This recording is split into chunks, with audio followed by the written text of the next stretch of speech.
आप लोग शांति का परिचय देंगे, खेल में मजा जरूर आएगा। तो कौन आएंगे कौन जाएंगे ये हमारे भाई साहब बताएंगे। हम आप लोग से मिलेंगे छोटे से ब्रेक के बाद।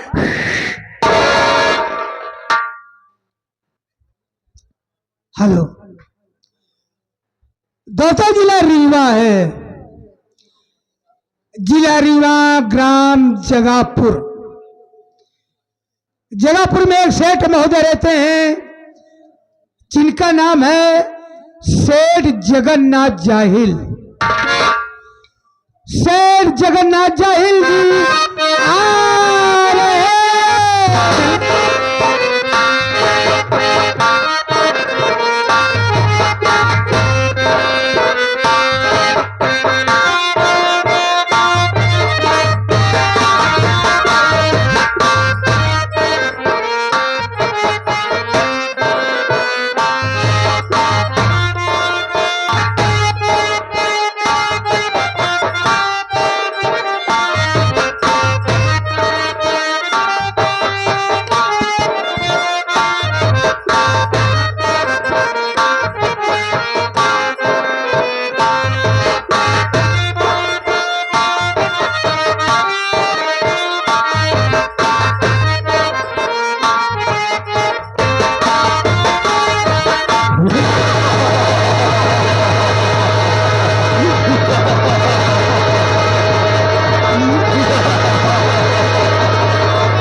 आज के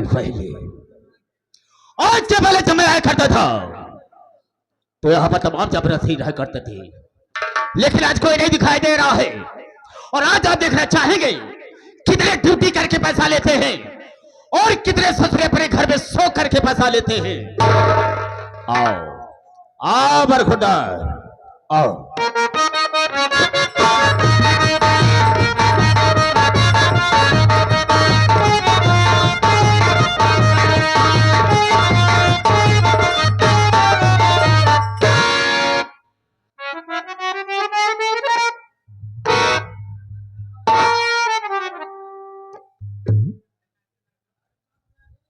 देरी हो गई। आवाज साहब पहले से आके विराजमान हो गए हैं। बहुत देर लगा था बाबू, बहुत खूंखार आदमी बा। बातें बातें गोली चार्ज कर दे था। हमका कई दाई मार डाय से भाई, कईयों मर्तबा हम मर चुके ही। फर्क कितना रहा जब मर जाए, जब भगवान किया जाए ना हुआ जौन भगवान रहा है हमार संपर्की निकल जाए। पहले हमारो उनके न्यूताकारी होत रहा न, लेकिन तनिक तनिक बाद में टिन्न पुण्य हमार दुआरे छोड़ दे। लेकिन मानदान हमारो तो नहीं बना बा। अगर भूले भड़के कभी दुआरे पहुंच जाई थी ना तो छूछ लोटा पानी लेके जरूर दौड़ा थी। मिलब देखा का होता। सितारे हिंद का रुतबा रहे सरकार को वाला, हमेशा खुश नजर बख्शे मेहरबानी का ताला। ए ना चीज गुलाम वफादारी का सबक सीखा है। ए हाथ है जिससे आपका नमक खाया है। क्या हुमुख है सरकार। घर भागने की कोशिश किया तो एक कदम पे गोली और 2 कदम पे 2 गोली और 3 कदम पे लड़कों को बौछार कर दूंगा। डर गया साला ना, डरने का नहीं, जो डर गया सो मर गया। हम तुझे गोली नहीं मारेंगे, लेकिन इतना जानना चाहेंगे कि सबसे पहले यहाँ पर मुझे आना चाहिए, तुझे आना चाहिए। कारण क्या, मकसद क्या है और लेट आने का मतलब क्या है, बताने के पहले मैं तुझे आगाह करता हूँ, हिदायत देता हूँ कि जो मेरे सामने झूठ बोलता है और गलत बात का इस्तेमाल करता है, गोली अंदर और दम बाहर। बेटा जितनी बात बताना मुझसे बिल्कुल सही बता। झूठ बोल पर न करो बाबू, जब आप पोछा तहा सबको साले इधर से मारता हूं, लेकिन तुझे बट की तरफ से मारूंगा तो खोपड़े का ढक्कन खुलकर बाहर गिर जाएगा। मैंने तुझसे पूछा कि लेट आने का मतलब क्या है। लेट काहे होगी, हाँ देर काहे होगी बाबू, हम सब बताओ। हम झूठ बोलबे न करब। ए बाबू, आज हम यमराज जी के बेवकूफ बनाए के आवत बाटे, यही में देरी हुई है। क्यों बे, तेरा दिमाग तो नहीं खराब हो गया? तू भगवान को बेवकूफ बना कर आ रहा है, लेकिन वो कैसे, हम भी जानना चाहेंगे। आप बढ़ जाए, सब बता दे बाबू। हाँ बोल। बाबू जी मृतलोक है, ए मृतलोक आदमी क्यों शंकर जी का पूजा पाठ करत बा, क्यों विष्णु भगवान का पूजा पड़ा बा, नाना प्रकार के देवी देवताओं की पूजाएं अर्चनाएं हो रही हैं।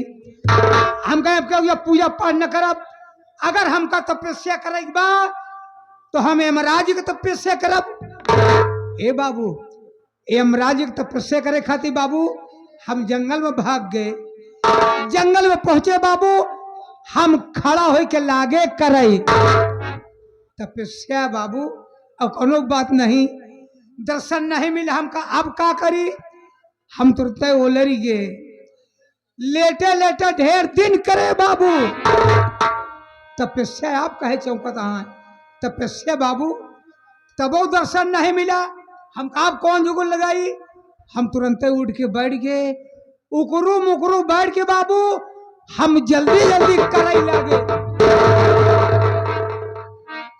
तेरा दिमाग थोड़ी खराब हो गया साले, ये फिर नीचे करूंगा, एक बार फाड़ कर फेंक दूंगा, क्या करने लगा? तपस्या तो नाम क्यों नहीं लेता? जैसे ले चाहे खड़ा हो गया। चल चला, आगे बोल। हमरा तपस्या खुशी हो गई बाबू, हमरा तपस्या खुशी हो गए, हमरे सामने आई गए, हम अपन दोनों आंखी खोल दिन,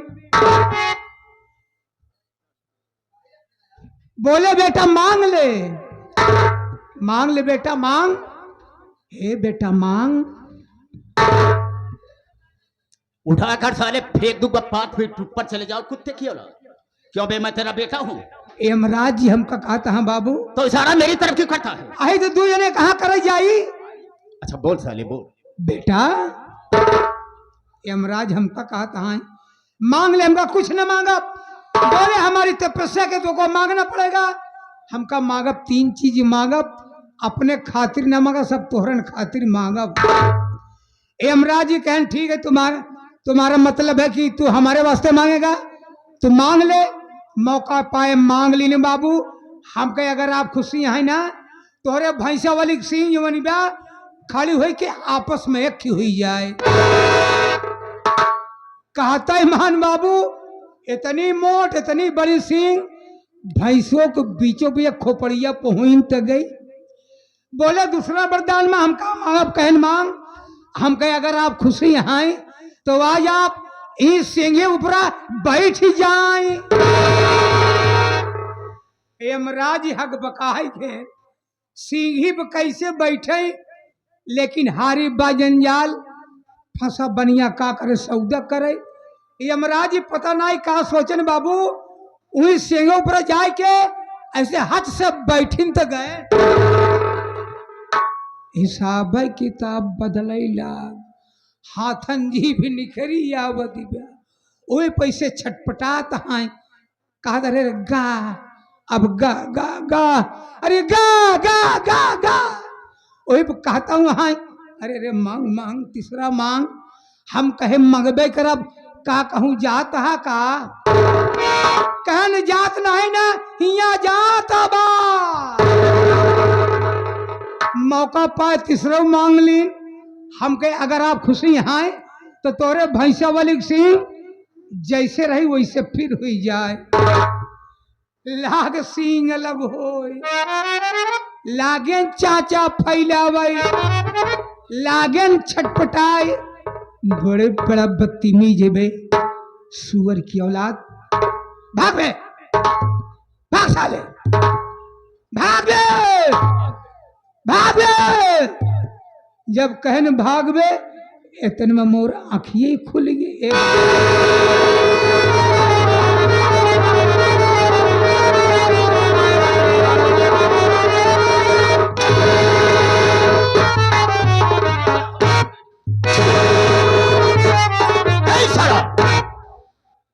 इसका मतलब क्या होता है रे? इसका मतलब क्या होता है? समझबन नहीं समझा, समझा मुझे। पता नहीं कैसे भया है हाँ जमीन। साले,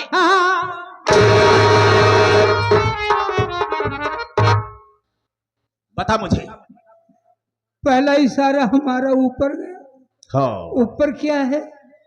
आसमान है। ऊपर आसमान। हाँ, दूसरा इशारा नीचे गया। नीचे क्या है? पाताल लोक। पाताल लोक। अब बीच में से हिलावे लगे ना, ये मृतलोक है। अब मुट्ठी का है बाने, क्यों? आदिमों का शरीर 5 तत्वों से तैयार की गई है। छित जल पावक गगन समीरा, और 5 तत्वों से बनी शरीर है। राइट, बिल्कुल सही कहा। अगर 5 तत्व आपस में मिले न होते, ये शरीर धारण नहीं हुई होती। शाबाश, इसलिए हमने 5 तत्वों को मिला के रखा है। बहुत सही।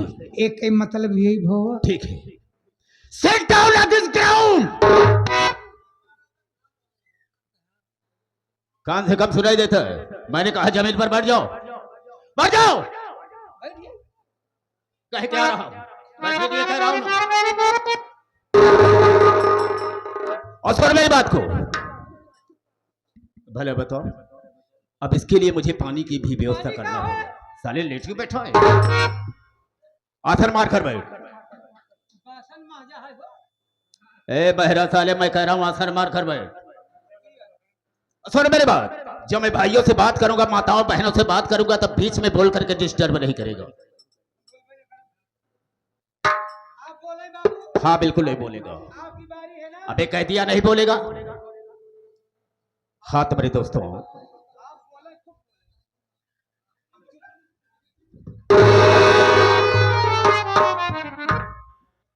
पहले मना कर दिया कि नहीं बोलेगा ना, मत बोलना साले। हाँ तो मेरे दोस्तों, मेरे साथियों एवं माताओं और बहनों, आप लोग जमीन पर बैठे हैं साथियों, एक जमींदार के हैसियत से हैं, और हम सब इस चौकी पर हैं, चौकीदार के हैसियत से हैं। हम सबका परम कर्तव्य होता है आप सबकी सेवा करना। आप लोग कोमल कोमल कदमों को कष्ट देते हुए और अनमोल नीति को खोते हुए ये हमारे मास्टर दुर्गेश पांडे की पार्टी को देखने के लिए आए। वैसे दोस्तों, रात होती है सोने के लिए, आराम करने के लिए, लेकिन आप सब अपनी नींद हराम करके बैठे हैं। तो वैसे तो नहीं कह सकता हूं, वादा तो नहीं करूंगा, लेकिन मैं आशा करूंगा कि आप सबकी नींद हराम नहीं होगी। लेकिन दोस्तों, आप सबका शांति का सहयोग हम लोगों की सफलता होगी। ज्यादा न कह करके हम अपने वार्ता को यहीं पर विराम देते हैं और कहानी पर आते हैं। तो सबसे पहले मैं अपना परिचय बता देना ज्यादा बेहतर एवं मुनासिब समझता हूं। रास्ता रास्ता चलने वालों को रास्ता तमाम है, और सब भाइयों के कदमों में मेरा प्रणाम है। गुर्रा के शेर तो आंखें निकालो और सिला जमी का फाड़ कर पानी निकाल दो। मेरे दिल में आए तय समुंदर उछाल दो और चलती हुई जहाज का लंगर संभाल दो। सोरत है मेरे नाम की इस सारे जहान में, और शेरों के छक्के छूटे हैं जगन्नाथ जाहिल के नाम से। ये जगन्नाथ जाहिल 420 420। Hello mister. दोस्तों, आप सबसे अपना नाम बता दिया, लेकिन मेरा ठिकाना कहाँ है, मैं रहने वाला कहाँ का हूं? जिला रीवा ग्राम जगापुर का रहने वाला हूं। राम सारे खड़े हो जाओ। दोस्तों, मेरे परिवार में मेरी धर्मपत्नी है जिसका नाम है पार्वती। हाँ, लेकिन दोस्तों वो पार्वती मेरी बीही औरत नहीं। नहीं, दूसरी है। वो दूसरी औरत है। ये कैसे? वैसे कि पहली शादी मेरी हुई थी जिला बांदा ग्राम बाबू नगर में। वही का रहने वाला था एक राम लखन, उसी की बहन थी जिसका नाम था कविता। उसी से मेरी शादी तय हो गई, और राम लखन ने दहेज में 1 लाख रुपया और 1 4 चक्का गाड़ी देने को कहा था। बारात लेकर गया। शादी हो जाने के बाद वो दहेज देने से मुकर गया, इनकार कर दिया। हाँ, उसने कहा कि मेरे सामने कुछ समस्याएं ऐसी आई हैं जिसकी वजह से हम आपको दहेज नहीं दे सकते। मजबूरी बताने लगा। लेकिन हम वादा करते हैं कि आप मेरी बहन कविता को लेकर अपने घर जाएं, हम आपका दहेज आपके घर तक पहुंचा देंगे। ईमानदार था। मैंने उसकी मजबूरी को समझा और कविता को लेकर घर आ गया। लगभग 2 साल बीत गए। 2 साल बीत गए, कविता ने एक बच्चे का जन्म भी दिया, वाह, जिस बच्चे का नाम मैंने बहुत प्यार से रखा है कंसराज। बेटे का नाम कंसराज रखे। हाँ सर। अच्छा नाम। बैठा था और अपने दिल में सोच रहा था कि रब लखना ने वादा किया था कि हम आपका दहेज आपके घर तक पहुंचा देंगे, लेकिन कविता एक बच्चे की मां भी बन गई, लेकिन वो साला न तो अपना मुंह दिखाया न तो मेरा दहेज पहुंचाया। रामचरण, मुझे गुस्सा आ गया, क्रोध आ गया। उठाया मिट्टी का तेल और उसके ऊपर छिड़क करके मैंने उसे आग लगा दिया। वो बेचारी जलकर राख हो गई। पहली पत्नी कविता आपकी खत्म हो गई। हाँ राम सर, मेरा बेटा छोटा था। मैंने अपने दिल में सोचा कि हम तो इसकी परवरिश कर नहीं सकते, इसकी देखभाल नहीं कर सकते हैं, इसे माँ की जरूरत है। हाँ। तब मैंने पार्वती से शादी किया। वाह। और पार्वती जब से मेरे घर में आई, मेरे बेटे कंसराज की देखभाल अच्छी तरह से करती रही। अरे क्यों नहीं करेंगी? धीरे धीरे मेरा बेटा सयाना होने लगा। लेकिन एक बात और तुम्हें बताना चाहूंगा कि कुछ समय के बाद पार्वती ने भी एक बेटे का जन्म दिया है। अरे वाह। हाँ, जिस बच्चे का नाम मैंने बहुत प्यार से रखा है संतोष कुमार। संतोष कुमार। हाँ रामचरण, मेरा बेटा धीरे धीरे कंसराज सयाना हो गया। मैंने अपने दिल में सोचा कि हम अपने बेटे कंसराज की शादी कर दें ताकि अपनी जिंदगी को चैन से बिता सके। हर गार्जियन का फर्ज होता है बाबू। क्यों नहीं रामचरण, बहुत बड़े घर में शादी किया हूं उसकी, बहुत बड़े घर में शादी किया हूं, बहुत सारा मुझे दहेज मिला है। हाँ, मिला और है। मेरी बहू भी बहुत खूबसूरत है। अरे क्यों नहीं खूबसूरत होंगी? उसका नाम तुझे मालूम नहीं होगा ना, उसका बहुत प्यारा सा नाम है। क्या नाम है? मेरी बहू का नाम है कलजुगही देवी। कलजुगही देवी। हाँ रामचरण, और जिस तरह से उसका नाम है उसी तरह से काम भी। क्यों नहीं? रामचरण, लेकिन वो संतोषवा, वो कंसराज मेरा बेटा अपने परिवार के साथ में रहकर गुजर कर रहा है। लेकिन ये खुशी की बात और बताना चाहूंगा। ओ क्या? खुशी की बात ये बताना चाहूंगा कि कलजुगही देवी ने भी एक बेटी का जन्म दिया। एक बेटी को जन्म दिया है। हाँ, वाह। जिस बच्ची का नाम है शिखा। शिखा। हाँ अच्छा नाम। रामचरण, कंसराज अपने परिवार के साथ में रहकर अपनी जिंदगी को बिता रहा है, लेकिन वो संतोषवा अपने मनमानी काम किया है।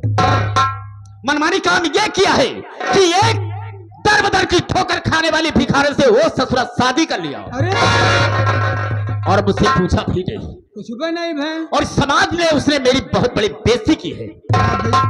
आपको बेइज्जती खराब हुई गई। अबे इज्जत खराब हो गई या बेइज्जती खराब हो गई? हाँ, की इज्जत खराब होगी। इस समाज ने मेरी बेइज्जती किया है, लेकिन हम इस तरह से उसे चैन से जीने नहीं देंगे। न तो चैन से उसे हम रोटी खाने देंगे और न ही चैन से जिंदगी जीने देंगे। हम उसे बर्बाद कर देंगे। ये रहा जगन्नाथ जाहिल का सालो।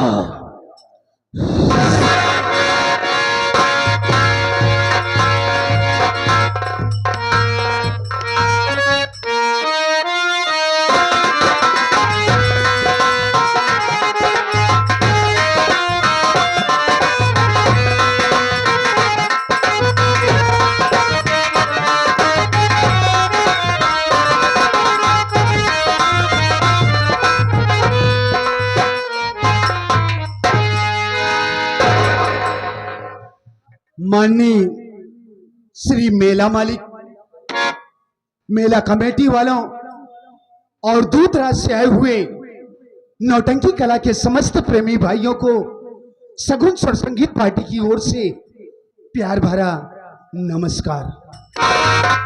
साथ ही साथ साथियों, आप लोग मेरा परिचय लीजिए। साथियों, मेरा नाम शेखर कुमार है और मैं शहर कानपुर का रहने वाला हूं। लेकिन अफसोस की बात साथी कि इस दुनिया में मैं अनाथ हूं।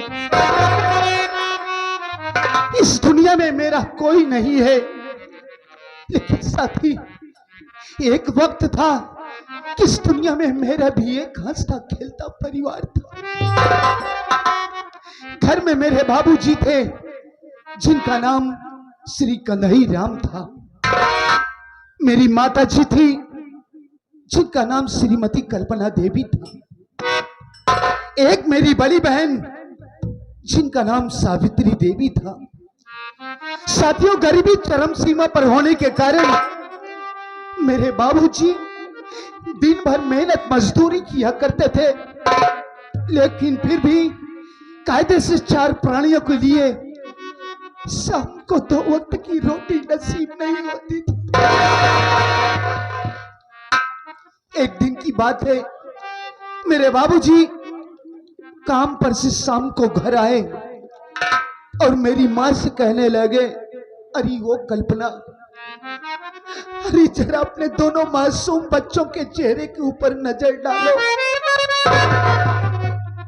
अरे पगली, मुझसे अपने दोनों बच्चों का ये मासूम चेहरा देखा नहीं जाता है।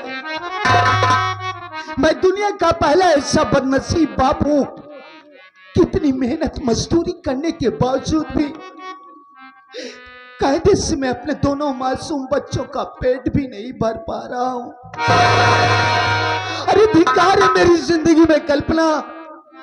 ना जाने क्या बाबूजी ने अपने दिल दिमाग में सोचा और उन्होंने वहीं पर हमारी नजरों के सामने ही, अरे मेरे बाबूजी ने अपनी आत्महत्या कर ली।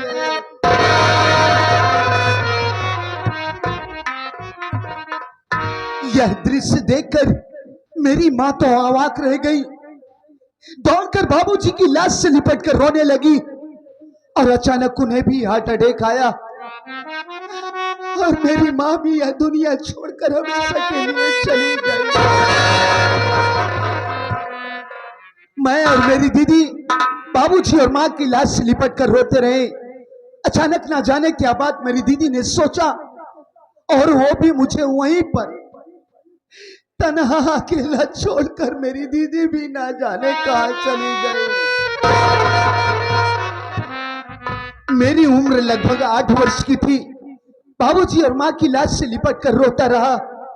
गांव वालों ने मुझे समझाया, बेटा शेखर रो मत, क्या करेगा बेटा, इस दुनिया में जो कोई आया है उसे एक ना एक दिन तो जाना ही पड़ेगा बेटा, वो चाहे अमीर हो या चाहे गरीब, सब्र से काम ले बेटा।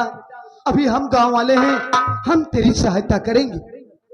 गांव वालों की सहायता से किसी तरीके से मैंने अपने बाबूजी मां का दाह संस्कार किया और 8 वर्ष की उम्र में ही मैं गांव वालों के साथ जाकर शहर में ही टेगारे का काम करने लगा। जब गांव के बच्चों को स्कूल जाता देखता तो यही सोचता कि मालिक, आज अगर इस दुनिया में बाबूजी मां जिंदा होते तो मैं भी अन्य बच्चों की तरह स्कूल पढ़ने के लिए जाता। गांव के कुछ लोगों ने मुझे रोता हुआ देखा और कहा कि बेटा रोता क्यों है, अरे तेरे माँ बाप इस दुनिया में नहीं हुए तो क्या हुआ, अगर तू पढ़ना चाहता है तो हम तुझे पढ़ाएंगे। गांव वालों ने मेरा दाखिला स्कूल में करवा दिया। साथी, मैं बराबर स्कूल जाने लगा, पढ़ाई जारी रखा। छुट्टी के दिन में शहर जाकर के मेहनत मजदूरी कर लिया करता था। धीरे धीरे वक्त समय गुजरता गया। वक्त के साथ साथ मैं सयाना हुआ, यहां तक कि मैंने ग्रेजुएशन किया, ग्रेजुएट बना और ना जाने कितने डिपार्टमेंट में मैंने ऑनलाइन ऑफलाइन फॉर्म अप्लाई किया नौकरी के लिए। लेकिन साथी, मेरा नसीब ही ठीक नहीं। आज तक किसी विभाग में मुझे कोई नौकरी नहीं मिली। आप लोग ये सोचिए कि एक पढ़े लिखे नवयुवक के लिए इससे शर्म की और क्या बात हो सकती है। कितनी पढ़ाई लिखाई करने के बावजूद भी वो नवयुवक शहर में जाकर ही ठेगारे का काम करे। मैं ऐसी बेरोजगारी भरी दुनिया से ऊब गया हूं मालिक। जिस तरीके से तूने मेरे माँ बाप को मुझसे छीन लिया भगवान, उसी तरह तू भी मुझे इस दुनिया से उठा ले मालिक। अब इस बेरहम दुनिया में मैं जीना नहीं चाहता।